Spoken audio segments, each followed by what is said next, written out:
que essa abertura e esse mundo do digital cria também novas oportunidades de negócio, muito vinculada a esta visão do aconselhamento.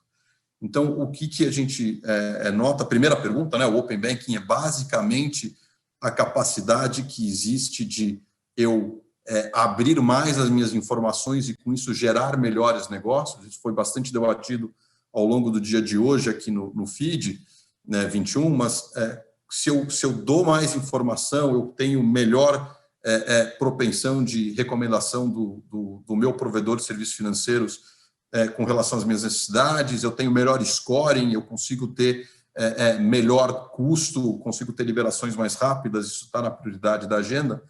E quando a gente pergunta para as empresas se elas estão dispostas a abrir essas informações para, com isso, gerarem melhores serviços, a maioria delas, e aí associando que no Open Banking a gente precisa desse consentimento, a maioria dessas empresas, nós estamos falando de quase 70% das empresas, estão muito interessadas ou extremamente interessadas em abrir as suas informações para viabilizarem melhores negócios, que é o que está aqui nessa barra horizontal do canto superior esquerdo.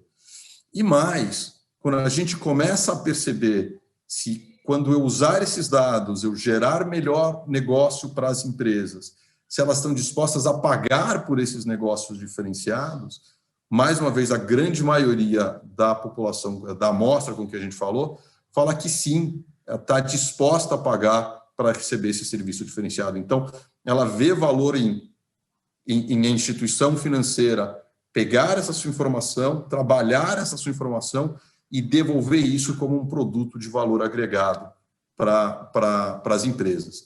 E aí a gente fez um exercício interessante, que é esse exercício que está aqui apresentado no canto direito da tela, onde a gente pegou diferentes tipos de serviços, não necessariamente serviços puramente financeiros, mas a gente pegou diferentes tipos de serviços e perguntou para as empresas que responderam à pesquisa 3 grandes perguntas, né? Se você está interessado naquele serviço, se você está interessado em acessar esse serviço através de uma instituição financeira, do seu banco ou de algum daqueles outros provedores de serviços financeiros que a gente identificou, e, por fim, se está interessado em pagar para ter esse serviço, se esse serviço tem valor a ponto da empresa pagar alguma coisa para esse serviço. E a gente percebe que todos os serviços tiveram uma aceitação interessante, e alguns deles, inclusive, uma aceitação bastante grande. Linhas de créditos mais rápidas. Então, a gente viu que a preocupação que eles tinham era de ter dinheiro rápido na mão quando a necessidade surge, porque as coisas estão acontecendo muito rápido no dia de hoje. Acho que antes a gente, ainda hoje no feed, se comentou sobre a velocidade da adoção do PIX, em comparação àquilo que foi a velocidade da adoção de boletos bancários ou do TED, né, do SPB no passado, 10 anos atrás. As coisas estão muito rápidas. Então, crédito rápido é uma necessidade importante dessas empresas, e elas estão dispostas a pagar um prêmio, uma parte delas dispostas a pagar um prêmio para isso.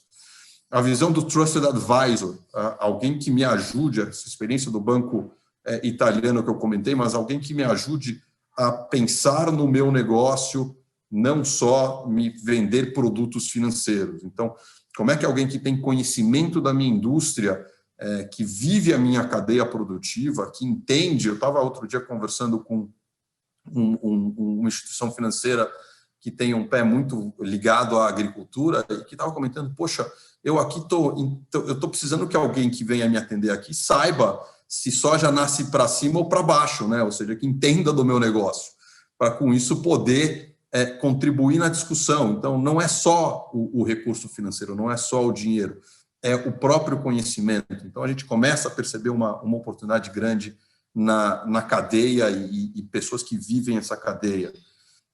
Discussões relacionadas com software. Então, outro dia eu estava comentando com o meu enteado, teve um caso interessante, a gente começa a perceber a convergência, né, daquilo que é a maquininha de captura do pagamento, a famosa maquininha, com os sistemas de gestão do estabelecimento comercial, com a própria conexão com os sistemas de gestão de fornecedores. Então, você começa a ver isso tudo integrado, e eu estava num café e a pessoa fazia tudo na maquininha, com toda a tecnologia embarcada. Então, sistemas integrados, softwares que consigam ajudar esse pequeno empresário a gerenciar o seu negócio, são coisas importantes e que, de alguma forma, entendo eu que esse ecossistema digital consegue construir e ajudar esse pequeno empresário. Então,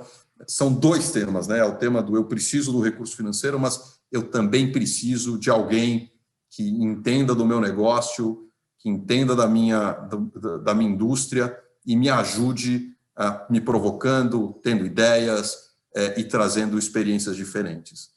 Como é que isso impacta, então, o nosso ecossistema financeiro? E aí eu vou para a última página, para a gente entender o que acontece aqui nesses jogadores do lado de cada mesa, né? O que os bancos e as fintechs, como é que elas podem começar a se posicionar?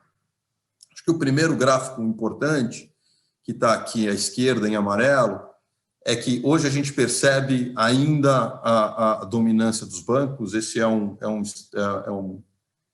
ponto importante aqui para a economia brasileira. Os bancos têm um papel super relevante neste ecossistema com os empresários, com os pequenos empreendedores, muito parecido com aquilo que é a posição também de dominância no varejo, até maior a posição de dominância no varejo.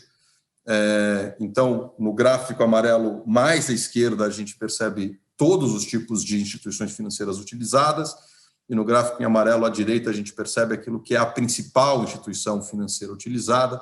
Quando a gente compara os bancos tradicionais, a gente percebe que tem pouca diferença, né? 69% das empresas estão hoje trabalhando com bancos, 63% dessas empresas entendem que este é o seu principal provedor na indústria financeira. Uma coisa interessante que eu não trouxe aqui de forma gráfica, mas que é importante, é que os bancos ainda têm muito boa confiança dessa parcela de 70%, vai arredondando aqui. Ou seja, esses empresários confiam nos seus bancos. A confiança nos bancos no Brasil é bastante alta em comparação com cenários similares em outras economias.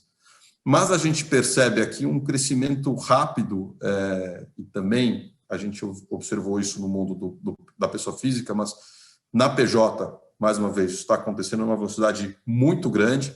A gente percebe as fintechs começando a ocupar uma posição importante. Então, 25% das empresas com quem a gente conversou já tem algum relacionamento com fintech, e o mais interessante é que 15% delas, ou seja, 15 destes 25, 15 pontos percentuais dos 25 pontos percentuais, entendem que a fintech é hoje já a sua principal instituição financeira. E o terceiro aqui, só para a gente explorar esse terceiro bloco, que também é algo que começa a aparecer e já foi também apresentado ao longo do dia hoje no feed, é o fato de as empresas que fazem parte da cadeia produtiva também começam a se posicionar como um parceiro não só naquilo que é o produto que está sendo trabalhado nessa cadeia, mas também começa a se posicionar como algum provedor de serviços financeiros. Então, empresas grandes que são tradicionalmente não financeiras começam a se posicionar como um parceiro financeiro, e a gente vê movimento de várias dessas empresas hoje no Brasil se posicionando para ajudar os pequenos negócios nas suas dinâmicas bancárias e nas suas dinâmicas de pagamento.